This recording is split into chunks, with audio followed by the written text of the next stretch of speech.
Jefitas, and welcome to this episode of the Everyday Jefa. My name is Bessie Martinez, and I am your Jefita host for today and every day for as long as I can be. Thank you so much for listening in if you're listening to our podcast on one of your favorite podcast platforms. But remember, you can also see this podcast in real life and the beautiful people that I get to interview on YouTube as well. So whether you're watching or listening to, welcome to today's episode. I'm really excited about today. So before I introduce or I let my guest introduce herself, let me just say that I have made it very much my mission, in case you didn't know, of not just empowering women and Latina women at that, but I secretly could have been a agent because I think I spot talent in people that have like these gifts that I don't know. It's just, I see them. Acknowledge what they're doing. And I'm like, you know what, this person's going to be like somebody big if they're not already there. Or, hey, I think this person should be doing this and this and this. And I scare some people sometimes with that. So with that being said, when I found out about this young lady, and I say young lady because we just had this conversation before we started the episode, that I do not look like my age. So when I get told ma'am, I suddenly remind myself how old I am. But when I found this young lady, I was scrolling through Instagram, and I guess in a sense, first thing that popped up was Powell. And of course, for those of you that don't know me personally, my husband is originally from Houston. And of course, I needed to be like, oh, okay. So I was listening into it. And then this lady, like, suddenly, like, just with her laugh, so genuine, showed up. And then I heard her story, and then I realized, wait, she's from the area. So started doing the whole stalker thing, I will admit. But super talented, probably the first artist that I have had on my podcast period since I started doing podcast. So that's why I'm like so excited, because this is not just your usual, our usual conversations lined up with business or leadership or empowerment. That really does fall in our journeys. But the talent this girl has, oh my gosh. Okay, so I'm going to leave it at that, because once you hear her story and you hear her tell you about what she's got going on, you're going to want to jump on that social media and hear all the things about her and what she's doing. So without further ado, Miss XBValentine. Yes, Hey, what's going XB. on? And we're going to go into that too, okay? Please introduce yourself to our viewers and our listeners. Who are you? Why are you here? What you up to, girl? Thank you so much for being here. Let's No, do I this. appreciate you. Yeah, well, my name is XBValentine for those who don't know. I am a proud Latina woman, so I'm very honored to be recognized by someone like you who gives a platform for women who just want to be jefas. So thank you for looking at me as someone like that. It means a lot, honestly. So it's an honor to be here. Yay, I'm so excited. Okay, so tell our viewers, and because I said artist. So really artistry can be anything. But you are specifically in the music industry. And I kind of gave that Yeah. clue with Mr. Powell, but we'll have that conversation later on in our chit chat. But tell our viewers and our listeners, well, what kind of artist are you? Are you a singer? You a rapper? I mean, come on now. Give us all the tea. That's that's honestly such a hard question for me to answer because I get asked all the time, like, what are you? Are you a rapper? Are you a singer? I was like, I never know how to respond. So I always say I'm a melodic rapper because Oh, like okay. I because like I can't really sing. Like I know I can't sing to that extent, but I know I have like a melodic tone. Like I can harmonize and kind of sing my way through stuff. But I fell in love with rap first, so I was technically a rapper before I switched over to this lane I'm in now. But I think I finally like discovered my sound and I'm more comfortable like doing melodies and kind of singing my way through beats. So if I could compare myself to anyone, my manager always like uses this. He's like, if like Post Malone and Jesse Reyes and like The Weeknd got all thrown in the blender and like kind of thing. So so I was like, I think that's the closest I can get to it, just because I like to think I'm a very diverse artist. If someone tells me, hey, I want you to rap on my song, I know I can rap. Someone's like, I want you to sing the hook on my song, I know I can do that too. So it's kind of hard to like choose one or the other. It's always like middle. So So yeah, a melodic rapper is the best way I could put it. So how long have you been doing this? I mean, I know I was doing when I was doing research, because that's one of the things I have, my marketing background. And so that's one of the things that we do is we go out there and we research. Um, I really, from what I can see, is this is probably a trajectory for me to have found you to the scale that you are now, probably within the last couple of years. But I'm just going to say that like you've been doing this all of your life, because that's how good you are. I So tell appreciate us, kind of walk us through your journey in the music industry. Like what made you want to sing? I mean, some of us sing in the shower, but none of us are that. brave enough to say we're going to do this as a profession. So kind of walk us through your journey. So honestly, like I always give credit to my cousin because unfortunately he passed away, but he was the first Mm. person to ever really like discover that I was good at this. He was the one like one time, we were probably like 15 years old, we were just hanging out and he's always been a fan of rap music. Like he used to like write raps but never took it serious. It was just something he'd do for fun. Like and we would put on beats and just freestyle, like, rap on whatever's on top of our heads. And I remember the specific night, for some reason, I was able to I freestyled the whole beat. And as soon as I finished, he looked at me. I would never forget this. And he was like, "You need to stop playing around." He's like, "You need to get your ass in the studio." And I was like, I had never been in the studio ever, but it like stuck with me because I was like, man, like this is something I've always been naturally good at. Like I just always liked to freestyle. Like, I just knew it was something that just came natural to me. So Hmm. I kept doing it. And finally, I think it was my sister who at the time she was living in Austin, like South Austin by like Menchaca Road. I don't know Hmm. if like far out there, and she randomly researched a studio that was nearby, and we ended up finding out it was a rehearsal studio. So I was like, oh, like I can't, I don't think that's like a recording studio. So finally we looked up another studio called Fifth Street Studios, which is on Fifth Street in Austin downtown. At the time Chris was working there. That's the old engineer I met him at 15, and that was my first time in the studio. I booked it with him, and ever since then I was just in and out of the studios till this day. Like I was, yeah, I definitely was 15, first time in the studio, and I was booking a studio session with him at least once a month. And, I just Wow. kept with it. I didn't go 1 month without going to the studio since I was at the age of 15, writing music. And me and him recorded over 300 songs. And Wow. we probably recorded up till 2012, up to 2019. And after that point, I was starting to learn how to record myself. He kind of taught me everything I know. Every time we'd be in the studio, I'd ask him, oh, like, what does this do? Or, I'd watch him like mix and master my music.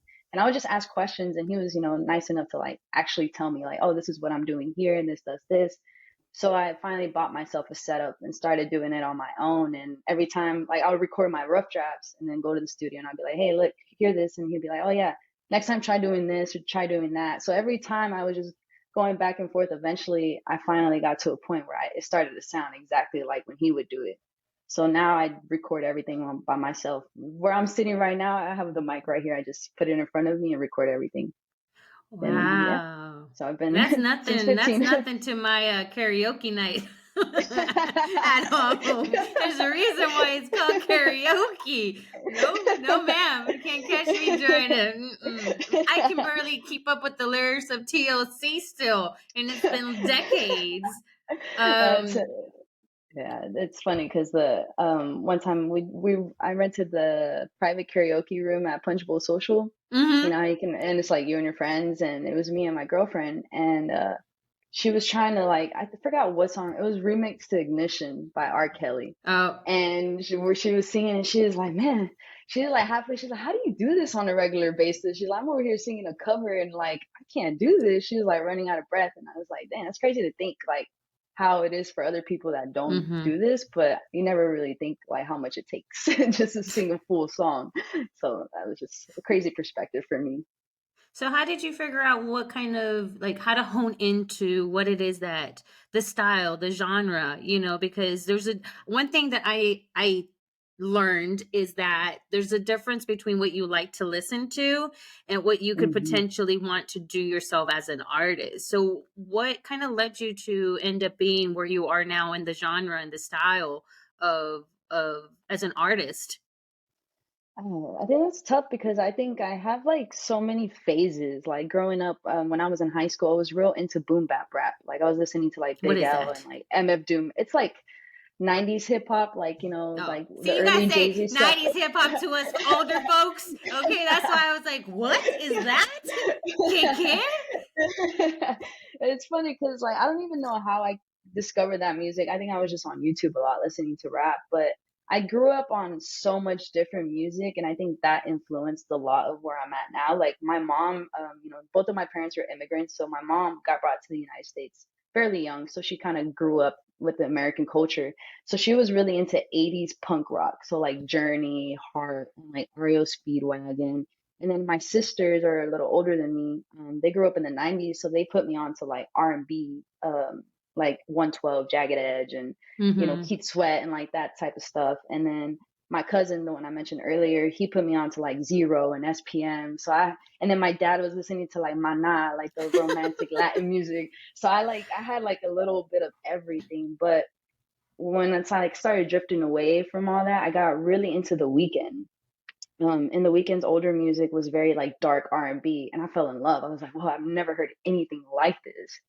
And I think I was just very intrigued by the way he carried himself as an artist, and just the way like the music, the way it just sounded so soulful. And I think that was just so new to me, and I was just like, oh my god, I love this. I couldn't stop listening to him. I was listening to him every day. He was the only artist I was listening to, and I think that's when my love for R&B started to develop more. I was wanting to kind of, not so much like the 90s R&B, but more so like the new R&B that's come like.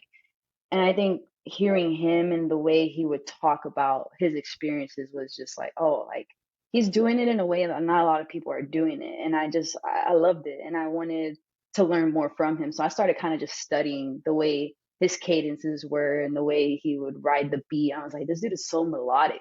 And that's when I discovered my love for melodies, because he would do it. If you ever pay attention to the song, he never keeps the same flow consistent. He's constantly switching it. And that's where I was like, this man inspired me so much to switch the lane that I originally, because when I first started making music, I wanted to be a rapper so bad because I was listening to like boom bap stuff. I wanted to be like the next Jay-Z, or you know what I'm saying? But then I discovered like it's not exactly what's being as fulfilling for me. I think I enjoyed the feedback I was getting from the R&B stuff, and it just felt fun to me doing it. And yeah, I really kind of owe the weekend everything. He really, I feel like he birthed the XB part of me. It's just crazy. Yeah, But and yeah, I his would voice say, is amazing too. oh yeah, I as a girl was like trying to hit those notes, and I was like, no, ma'am, yeah, no, stay down here. Your place is down here. Just listen to the music and just groove with it. Don't try to go there with him. yeah, no, definitely. Yeah, I can sing along, but I know I would never be as good as him. But I love his music. One of the things I also love about your music, aside from the beat and the style, is that your lyrics. And you recently did post something on social media about an upcoming song that you have, and I kind of read into the captions and stuff, and the comments, because of course, I like to kind of lurk around to see what people are saying. And one of the things that really touched a lot of that I saw the pattern was that you really talk a lot about diversity and inclusion. How important is that for you to really put that into the pieces that you put out?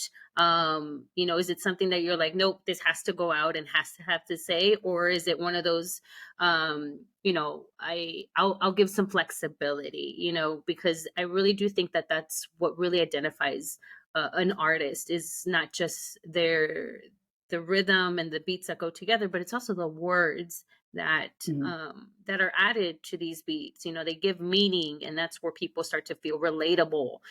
So kind Yeah. of walk me through that. I mean, I've definitely always been a big advocate of like I want to be the person that I was looking for growing up. And I think Hmm. like when I remember when I first discovered I want to do music, I was on YouTube looking at female artists. And there was a specific artist I just wanted to find, someone I could like resonate with, but I couldn't find anyone. Of course I found artists that I thought were super dope, their music was awesome, but as far as like connecting with them as a person, I couldn't see myself in them. And I think, as I'm getting older and I'm like, obviously when I started making music in the beginning, I didn't have the intention I was going to, do this as a career. Like it was always a form of me to like vent and just kind of let things out. So now I'm at a point where I'm seeing that what I say matters. And although I never really had, like, I never sit down with the intention, like, this is what I'm going to write about. And when I tell people that, they think it's weird because most people have a concept in their mind or a Mm-hmm. topic. But this is my hour to vent. Mm-hmm. And what I do is, like, I just put on a beat and I'm allowing myself to just say what's on my mind.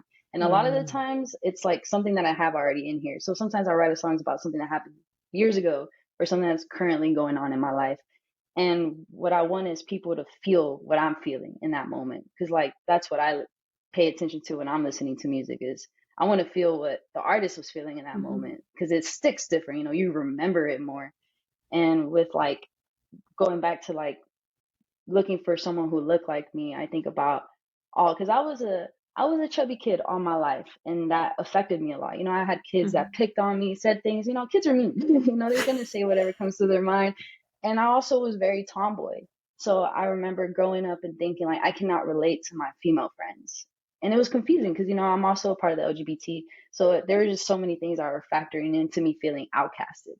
And Yeah. I never felt a part of something or even I don't know, I just wanted to feel included somehow. And I think that kind of put me in a position where I want to give that to kids now. Like, you know, I get kids every now and then that message me like I appreciate you like, you know, telling your story because it's helping me kind of overcome what I'm dealing with and that makes me like, oh, I'm doing my job because this is what I wanted. I've had kids at shows come up to me and like ask me for advice on how to come out to their parents. I had this little 13-year-old girl come up to me that I will never forget because I looked at her and I was like, this is literally me. And it made me feel good knowing that she could come up to me and Mm-hmm. ask me these questions because I'm like, I didn't have that. So Yeah. that's like my goal with this is I just so badly want to be the person that I needed growing up. So that's really my Yeah, and goal. that's beautiful because I mean, that's the thing. I think that's a common conversation right now, especially, you're seeing the visibility of Latinos suddenly go from almost non-existent, even though we've been here for centuries, to suddenly we're Yes. popping up in everywhere. And now, even, música regional is starting to become like the it thing and that type of stuff. Yeah. But it's really, I think what I love about also you is that you're very raw, you're very true, you're very honest. Like, I think I've even watched some of your videos where you're like, okay, guys, like you're telling the guys, the fellas, okay, you guys, if you see me, I'm just telling you right now, you're not gonna get anywhere. Like I can be in the most, most down to earth type of clothing. And you're like, it never fails. Guys always try to hit on me. But it's that realness, and that rawness, and then you being able to take that and translate it into your music, because videos will come and go, but music, I think, is Yeah. one of those that stays for generation. I mean, there's songs that I grew up listening to that to this day I'll turn them on a Saturday morning and it'll remind me of certain little things that my mom used to be doing on Saturday mornings, and it's just like, a breath of fresh air. And I think, Yeah. yeah, I think your music is it's a fresh, breath of fresh air for the generation coming of Latinas that are like, I need somebody that looks just like me, not just in the music industry, but just in general, that is, honest and very vocal about what her life has been, you know, through her journey as an LBGT. Excuse me. And so now that because this is coming out, obviously, Pride Month, we're in Pride Month, y'all. Yes. What does it mean to be part of this amazing community, and how has it influenced your music? Because I know your story obviously is going to always be your roots, it's going to be your foundation and stuff like that, but you know even when you came out and expressing that through your music, I'm sure you leaned onto the community to kind of be like, all right, guys, like, this is all right, we got this, right? We got this, right? So kind of walk us through that. I mean, honestly, the crazy thing is I haven't really been out for very long. I came out when I was 21, so I'm currently 26, so it's been what, 5 years. And, you know, I'm still learning a lot. I think I'm still adjusting to a lot of things, and people don't realize that it's like coming out is like you're almost reborn because you're finally getting to Mm, be who you want to be. So it's almost having to adapt to all the new changes. Obviously, like the people around you are having to adapt. You know, my parents, like I love them to death, and I'm so grateful for them because, you know, if it wasn't for them, they made this whole process for me so much easier. Because truth be told, like their opinion was the only one that could have affected me at the time. Like there was nothing anyone could have told me besides what their response was the only one that could have affected me. So the fact that they were, you know, as supportive as they are, you know, obviously at first it was a little rocky, like I won't lie about that, but not every Hispanic religious family is very opening and Yeah. very welcoming to their kid saying, hey, you know, I like women, you know what I'm saying? So obviously, like, especially for my mom, you know, growing up, I was constantly being told, like, oh, you know, wear your hair down more, or, you know, put on a dress or put on a skirt. And to me, I was like, no, I'm gonna do what I want. Like, Yeah. this is who I am, and simple as that. You know, so my parents were dumb. I think they always knew. Parents know, you know, Yeah. but Mhm. I think now I'm finally at a place where I'm embracing it to the fullest because like I was in the closet for 21 years. I didn't get to be myself for the first Mm. 21 years of my life. I'm finally getting to do that. So I'm like, I'm gonna go all out. It's like, Yes. I'm Yes. not ever gonna not allow myself to be me. And I think that's why it's just so important for me to embrace it, put it out there. Like, don't get me wrong, I get negative comments, but it doesn't bother me. Like, I don't even know who the person is. Like, I don't let what strangers tell me. Like, I was like, I don't even know who you are. No, like, what matters is the people who I love. That's the only thing that could ever affect me. But as far as like, you know, really putting on and like just embracing it, because you know, it is new to me to be a part of this community, but the first time I really noticed, like, wow, like, why aren't I catering to you guys more? Like, y'all are my people. And it was like the first time, you know, when I first started taking music more seriously, I was really scared to put music out like that made it obvious that I was like writing songs about a girl. And it took me a while to finally like get comfortable doing that. I was already out, but I still couldn't like allow Mm. myself to make it that real yet. And when I finally did and I saw the feedback, I was like, wow, like why have I not been doing this all my life? Like it changed everything for me. And I remember I think it was in 2019, I opened up for Lauren Sanderson, who is she's a pretty big LGBT artist. You know, her music is a little bit more on the pop side, but I got the opportunity to open up for her, and her entire audience is nothing but LGBT. So this was my first time being put in front of an audience that's an LGBT audience. You know, before that, I was opening up for like some pretty like how would I say it? Like I was opening up for like artists that had like more dominantly like hood based crowds. So it was a different transition for me. You know, I would be opening up for like straight up gangster rappers to opening up for a pop artist. So being in front of an LGBT audience, they went crazy for me. And it was Yeah. in that moment, I was like, what is this? Like, oh my God, like I love the energy and they treated me like if I was a headliner. I remember, and this was like a little bit before things really started like moving for me. So I was still like getting the hang of things, and to have that type of reaction and just seeing the crowd like lose their mind over me, I was just like, wow, like I love this. Like the LGBT is like nothing but love. And people Mhm. don't realize it. Like, we are just a community that just wants to love. Like, that's all we Yeah. care about. Like, that's literally all we care about. You go to a pride festival, everyone is so nice to each other. And who Mhm. wouldn't want to be around that more or want to give more to that? And I think Yeah. that's just where I'm at with things. I want to just represent as much as I can and not like I also don't want to be put in this box because like I know I'm more than that. Like yes, I'm LGBTQ and yes, I'm Latina and yes, I'm a woman, but I'm more than all those things. So I just it's important for me to try to like, you know, hit every area I can and just do it as much as I can, you know. I don't ever want to shine light from who I am. So I just think it's just important to put it out there as much as possible because you never know who's watching and who needs to see that from someone, you know. You might Yeah. be giving them the courage that they need. So just try to put it out as much as I can. And I think mostly, especially after COVID, or as we were coming out of the main part of what COVID was, is that sense of community, right? Of feeling like you belonged. And I think we overlooked that. It was just part of our everyday when would hang out with people. Like, yeah, that's our people. We would just say that's our people. Or if you were on social media, yeah, those are my followers, those are my fans. But now it's like, no, they're not just that. They are my community. They are not just here to support me for as an entrepreneur, business owner, or an artist, they are really Yeah. the ones that are there genuinely as humans to be like, hey, we've got your back.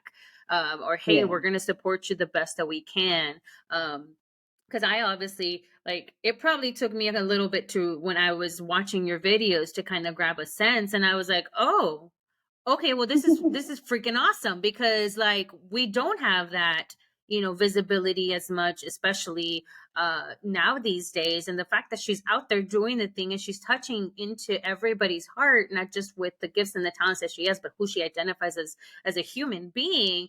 Oh my gosh, like, how can we be friends? And then come to find out, girlfriend lives only like down the street from where I Yeah, I'm live. down the street. Which is great, because I think when you hear, so, I'm Austin based, but I always tell everybody I live on, I serve everybody. I serve all of the Latinas of the Austin area. And now with the Everyday Jefa and the Everyday Jefa podcast, I serve everybody everywhere, because you can reach the, just technology is just so freaking advanced. And Yeah, I'm like, you know what? When I and that's kind of how it came across when I found your video with Paul Wall, and then he was like, "Yeah, Georgetown." I was like, first of all, I didn't even know you were from Georgetown, buddy.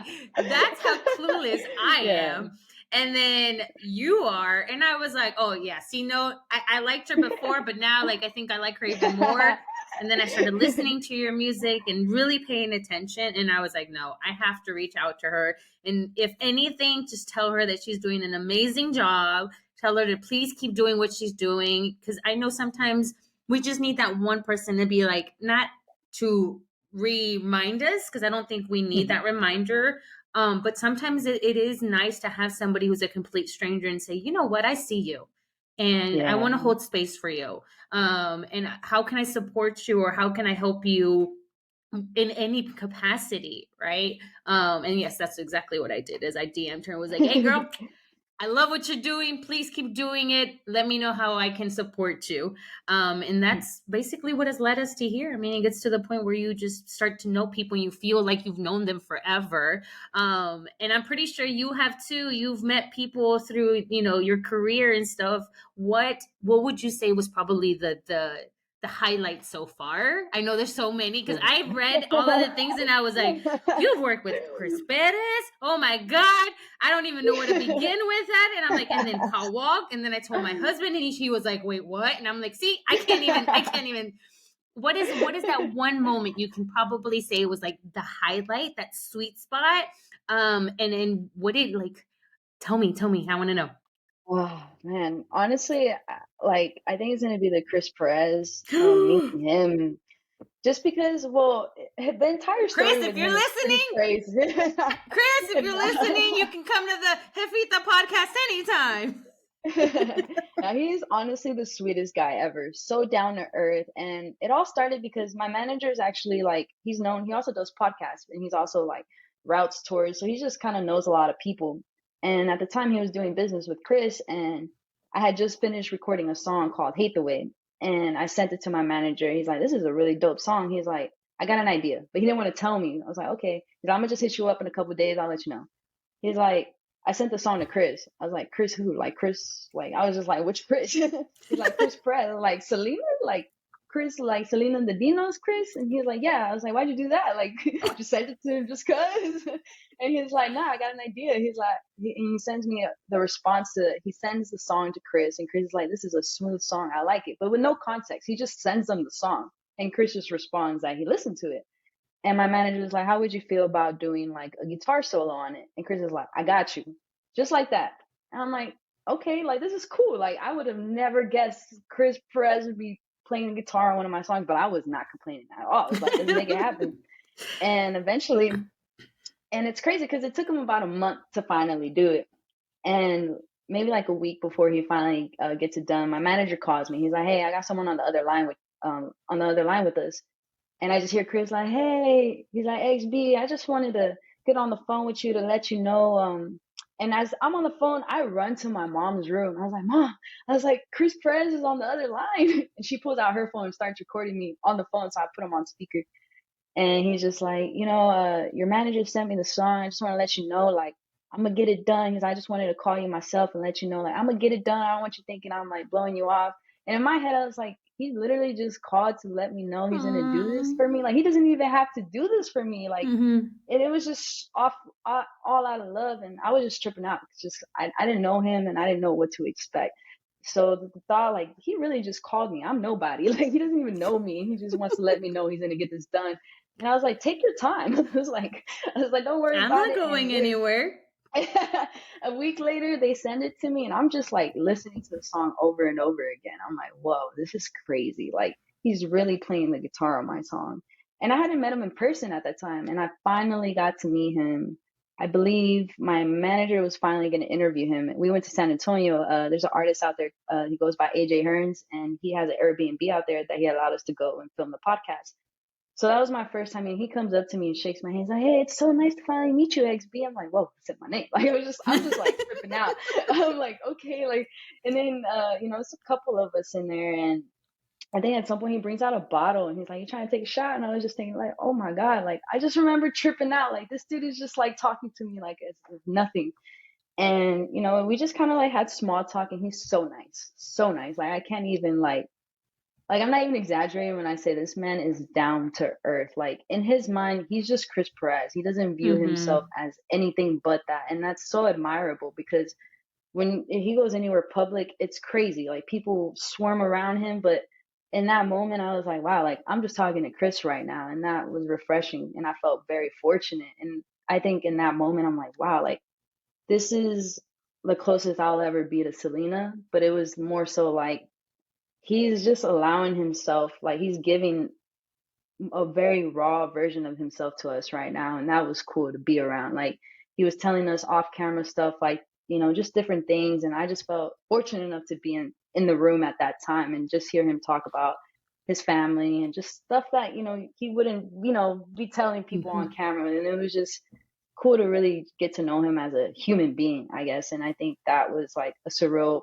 moment for me, because I got to meet a lot of artists, but none that were like Latino based, like Yeah. idolized to a Latin market. And I think that was special for me, because I was just like, wow, this is something I could go and brag about to my parents, and they know who he is.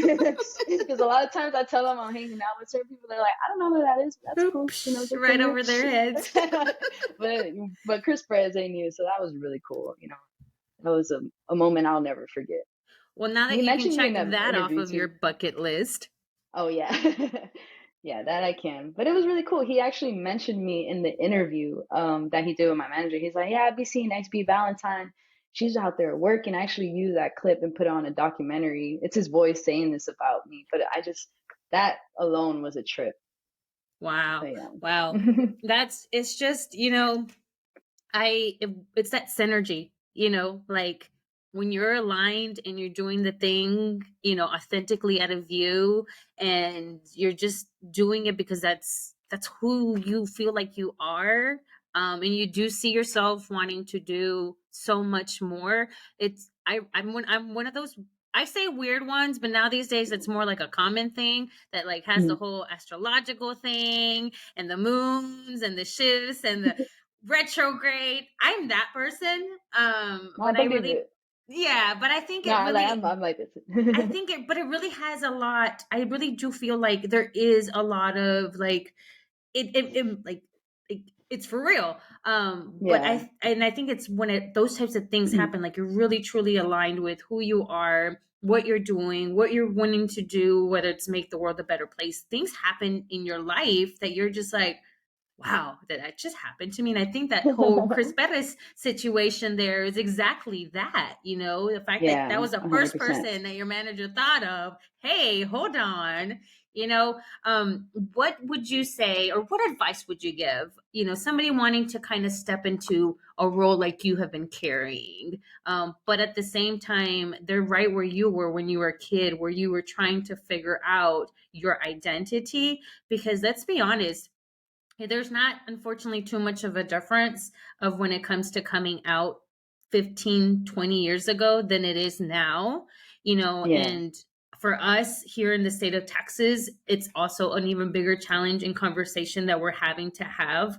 What would you, what advice, or what words could you share with somebody wanting to really lead into what you currently are doing?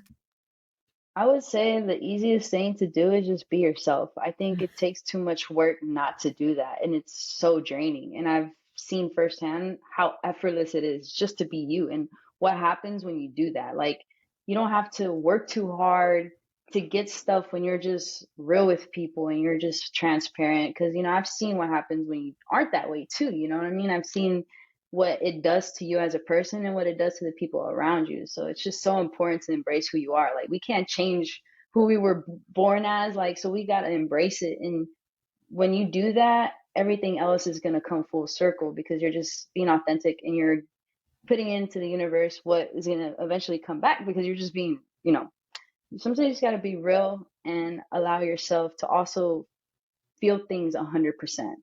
I think I have been more of an advocate for that because sometimes, like, we don't realize what how powerful emotions are when we don't just allow them to be felt. So I Yeah. think that's what, I think we all have to just learn to appreciate who we are in order for everything else to work out around us. If we're not fully accepting or love who you are as a person, then that's where you need to apply all your energy there first, and everything else is just going to work out when you got that to the T. That's really my only advice I can give because I wish I would have heard that more growing up is just be you, and whoever doesn't like it, they don't matter. And the ones that do, those are the ones you want around. So Yeah, that's there's that really all. saying that goes, uh, the opinion of others don't matter because they're not the ones that pay your bill. Yeah, that is facts. Especially as you become an adult. Adulting is not cheap. We cannot rely No, on our parents anymore. But I'm I pretty sure know. you've also dealt with your challenges, especially one coming from, an unrepresented community, you know, both as a Latina and LGBTQ. What has is probably one of the hardest challenges that you have been through, and how did you overcome it? Because I think that's where, you know, many of us, whether we are from or, other communities, just being able to hear from somebody else of their challenges and their experiences does in some way or another help us. I think my heart, like the most challenging thing for me was like being so focused on the image I had to have to be successful as an artist. I put too much pressure on myself with this idea like you got to look a certain way or you got to, do the most in order to get attention. And I think I couldn't quite, it didn't sit right with me. And, I had been told, I remember when I was 15 years old, this was my first time, oh no, I was 16. I had got invited out to New York. It was my first time going to New York to meet with the A&R. And it was like a music conference, so that I wasn't the only artist. So what they would do is you play them two songs and then they'd give you feedback. Oh no, you play them two songs and then you perform one song and then they give you feedback on a little notes. No one can see it but you. So after you're done, they all the judges or A&Rs that are there write little like, critique little things here and there. And all of them said I needed to lose weight. And I remember crying hysterically as I left the building. I was a heavier set kid growing up. It wasn't until I was literally 22 I finally started losing weight. So for the majority of my life, I was, certain things would remind me, oh, I'm not thin enough. And that was a moment where I was like, I don't know if I want to do this if they're always going to tell Mhm. me I need to lose weight. And it was so discouraging. I remember crying to my dad and I didn't want to tell him like what was wrong. He's like, what happened? And I was like so embarrassed to tell him. One of the papers said you should buy this book, and the book said something about weight loss. And all the other ones, they're subtle, but it was like it overpowered everything else. Like I couldn't even read anything else on those papers because all I was stuck on was the weight thing. And I cried, and I was like, I don't know, this isn't for me. I don't think I can handle this type of judgment. Mhm. And my dad was like, who cares what they say? He's like, you're good. That's all you need. He's like, and that was all I needed too. I think just knowing like I still have a long way to go. So just because this one bad thing happened right now doesn't mean this is how it's always going to be. And I think that always just stuck with me. So every time I like posted a video or like back then when I do photo shoots, I never wanted to show myself in the way where I could like it was obvious that I was overweight or I didn't want like I would pose a certain way to where it would make me look thinner. And you start seeing that, and you start seeing videos of yourself that other people just record, like when you're off guard and you're like, oh my God, I can't believe I look like that. And it really messed with me. Like, it made me not even want to put myself out there. I didn't want to take pictures of myself. I didn't even want people to know what I looked like for a long time as an artist. I used to have like this mysterious, like all my pictures, you couldn't see my face. And that experience is, I never want that to be like, I guess, like my mentality on things. And although like it took me a while to finally lose weight, I was like doing it in increments. I never like stuck with it consistently enough. So I think it wasn't until like a year ago I was finally like really taking it more serious. And this is probably the healthiest I've ever been in my life, and I'm 26. So I think I was focused too much on the negativity of like, well, being overweight, that I never really allowed myself to be like, well, maybe I should get healthy. It was always, oh, I just want to be skinny, but never, I want to be healthy. And now it's like, I just want to be healthy. I don't want to be skinny. I just want to be healthy. And that's where my head's at now. And that was such a big challenge for me. And it's still hard. Like, I still have body dysmorphia. And there's moments where I see pictures, I'm like, oh my God, like I hate that photo of me because I look like this.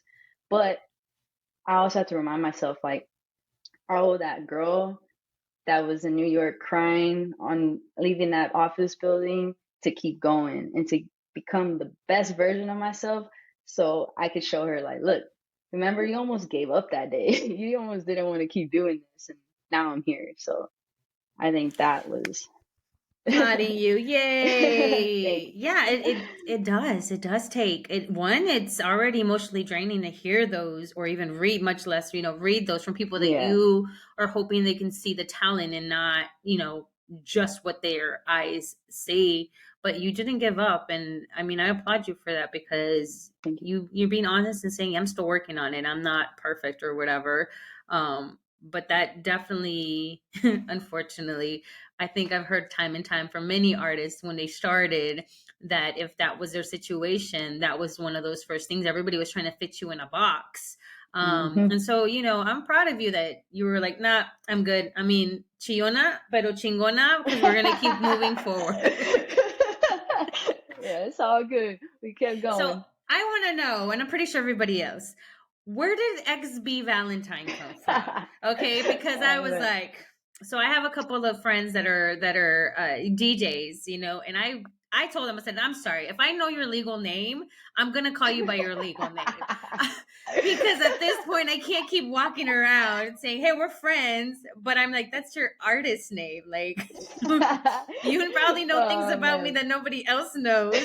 So tell me, where did that name come from? Oh man, Because all it's I too could think of funny was though. Valentine's Day. I mean, that's exactly what. So my Oh birthday Lord. is on my birthday is on Valentine's Day, and everyone called me B. No one's ever really called me by my real name. I don't know why no one ever did. So B was my nickname growing up. And I think our parents purposely gave us names just to give us nicknames. so that's okay. So my family has a different nickname for me that Oh, I've never exposed. No one knows this except for people who know me personally or yeah. my family. So there's four of us in my family. So my oldest sister is gorda. The second one is flaca, and they called me chula. And then my little brother was chicken little. So I know it's so weird. So the reason why they called me chula, which is so funny, when I found out the real story, it's pretty messed up. But when I was born, my dad and my uncles were all there. My dad was holding me, and my dad told me the story. And he's like, your uncles kept saying, ay, mira, está bien feíta. And then my dad was like, déjala, está bien chula. He's like, siempre va a ser mi chula. And it stuck. So now my entire family calls me chula. And my dad's like, always says, he's like, we called you so much that we made you chula. It's like we manifested it for you. So yeah, it's funny. No one knows that, but literally no one in my family calls me by my real name. They all call me Chula. It's funny. Oh, it's We all okay. have Same here. I'm the oldest of five, and we all have nicknames. It, no, they tried calling us by our names. They started calling everyone by a my different mom name. still, to this day, my mom still does that. She calls me by my sister's name and my sister's name, and she's like, did you forget what order you had us in? Because like you're the one that named us. Yeah, it'd be like that. They'd be saying all the names until they finally get to yours. Like, man. Yeah. So where did the X come from? Oh, my man, I left that out. So it's actually not very significant. So the reason why I put the X in front of my name was because at the time I was making my Instagram account, and my original artist name was used to be just B Valentine, just without the X. So when I was finally making my Instagram account, I tried doing that, and someone else already had it, like some random person. So I put the X in front of it just because it was like, oh, well, this works. The username is valid. So everyone kept thinking my name was XBValentine, but I just put it in the front just cause. So it stuck. Everyone just kept calling me, and I was like, you know what, I'm gonna leave it. And then my manager's like, I love it. He's like, XB is dope. That's you. And I was like, all right. So Yeah, because it just now we worked use out. the X as kind of like to in substitution as by, by Yeah. so and so. And so to me, I Mm. that's how analytical I Bobby got Val. here. I was like, Ah, that's okay, kind of X smart. by B and then Valentine. There has to be like a Valentine's Day thing going on here. Yes, I'm telling you, I am so, oh my gosh, I'm so weird. But I was like just really trying to understand, and I'm like, okay, Bessie, you're just obviously overthinking this. You can just ask her. But I don't know how to ask her. Where did the name come from? Because I get asked all the time, Right. even though my name is Bessie, and then they Mhm. see me and they're like, "Oh, you're Latina," and I'm like, yes. Last time I checked, yes." And then so people were breaking my name down, and I'm like, I know my first name is English. Then I would say my middle name, and they'd be like, "Oh, are you Mexican?" And I'm like, "No, I'm actually from El Salvador because my middle name is Guadalupe." And I'm like, not all Mm. people with Guadalupe are from Mexico. And I'm like, you know what? We're done. And I think it just stuck with me. So never then I'd always break. I'm like, there's got to be a reason behind this. And then artistry, it's almost like, there's you've got a reason to like stick out and stand out. But I'm telling you, Yeah. girl, I was like breaking down the name, and I was like, just ask her, where did the name come from? Oh, it's all good. You're actually not the first. A lot of people always ask me like, how, what, like, what, especially when they know what my real name is. Because for the longest, so I put my real name on my Instagram because everyone thinks my last name is Valentine. I was like, Mm-hmm. no, it's Rodriguez. Like, I was so proud of my last name. I was like, I can't have y'all thinking it's Valentine. Like, so I was like, yeah, it's like, what kind of Mexican has last name Valentine? It's like, because it's not my last name. I had the most basic Mexican last name is Rodriguez. Yeah, so. Bianca Rodriguez. Yeah, I couldn't use that. No one would. My artist name just wouldn't. It sounds like a ballad artist or something. Bianca Rodriguez or a Tejano artist or something. I don't Mm-hmm. know, but You're like, yeah, I love the music, but nope, that's not what I do. yeah, it wouldn't make sense. So I had But to it's a come good up with name. I something. will, yes, Thank absolutely. I agree with your manager that it's a very unique name. Even if it was by accident, your you. Instagram handle by accident, it's really good and it's really catchy because I mean, every time I did hear a couple of podcast episodes that you have been on as well, and just hearing them say XB, I'm like, man, I want a name like that. Like, can I get like BGM or I don't know? Like, I'm not an artist, so we won't even go there. So like I said at the very beginning, you have an album coming up. Yes, Please ma'am. tell us, what can we expect with this album? First of all, when is it dropping? Okay, Oh, so that way we can yes, have our ma'am. notifications on. Two, what can we expect on this album? And are we like, is there like people on there? Like, do you have guests? Okay, tell us. So for most importantly, I think this album is just going to kind of give you a good feel of everything I've been through in the past 2 years. It's a kind of like start to finish. Every song is just a different experience I went through. The first song is called Darkest Days, and I wanted to start it out with, a song that kind of just directly goes into my past and what made me the person I am now. I started the songs talking about this, dark time I went through when I was like 16 years old, and I wanted to kind of just dive right in, people to get to familiar with, all right, dang, like this is XB, like, she's gone through some real stuff. And I wanted it to lead in. So the second song is Power, and which is a song that's Mm. kind of just very empowering, and it's one of my more like soundtracky kind of songs. We did that song with the intention of it getting placed like on a movie or something. So it's very like, it's one of my more emotional songs, and I wanted that one to follow up with the first song because the song's just so dark, and then it goes into like, this is me now. Look at everything I overcame. Like now I'm full with power. And then every song after that is just gonna be different things that I went through recently versus like the first song was more so when I was young. So now every song, like there's more than this, which is me like basically saying I want more than what I got, and I'm gonna keep going until I have more and more. Then the song following up after that one, I believe, is Humble Brag, and that one's like, I always say that's like my talking shit song because everyone says that I'm like I consider myself an introvert, like, well, kind of in between. Like, you know, if I'm around people, I'll talk to people, but I'm also don't care to be the loudest in the room. I'm very like, I'm I'll speak when I'm spoken to type of person, and like I just never been a braggadocious. Like that's just never been me. So I want a song where it's like ironically me just like finally kind of saying all the things people who are like, oh, you're too humble. So I was like, it's my humble brag. So me just talking my shit. So, and then all the other songs are just like things I experienced in my relationship, the hardships, and you know, every song is just another piece to show people like I'm human. You know, we're going through the same things here. I'm just writing songs about it. And yeah, so that was my initial goal with the album, is just kind of give people a feel of everything I had to go through in order to be where I am now. Hint as to why I named it Forever in a Day, which was me trying to like kind of give a feel like this is what it felt like for me. It felt like it took me forever and a day to get to where I am now. You know, it was a long journey for me. So I wanted that to just kind of be applied to everything the project, you know, had to offer. The project I released prior to that was an EP titled Midnight Lane, which was the road I grew up on with my cousin. You know, my cousin was me and him were tight. You know, he was like my brother. You know, I never really say he's my cousin. I always say he's my brother. And so I dedicated that album to him. And we had to put a lightning bolt on the old Midnight Lane cover. So we're like, we need to carry that over to the new cover. So you see like there's a lightning bolt, same thing. So we kind of want to keep it a series. And as far as who's on the album, you know, I do have D Smoke on there, and WESTSIDE Boogie, and Bone Thugs and Harmony. And the Bone Thugs and Harmony is actually probably one of my favorite collaborations, just because it means more to me than people realize. Bone Thugs was actually my cousin's favorite group of all time.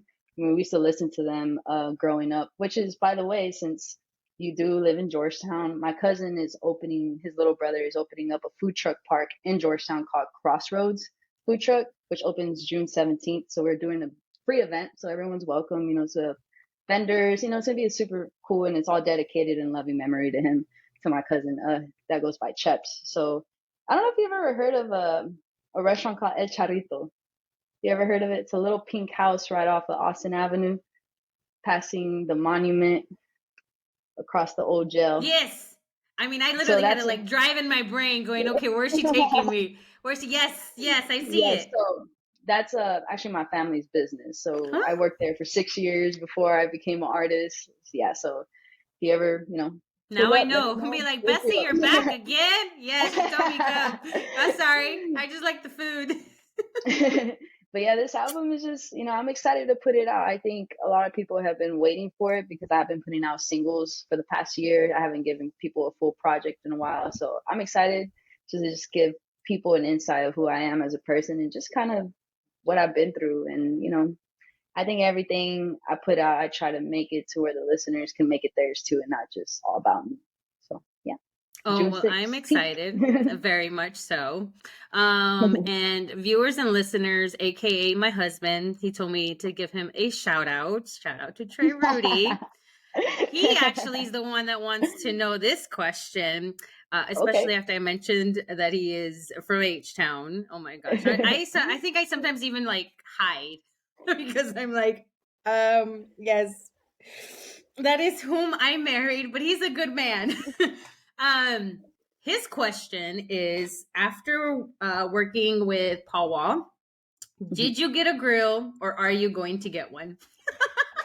Oh my goodness.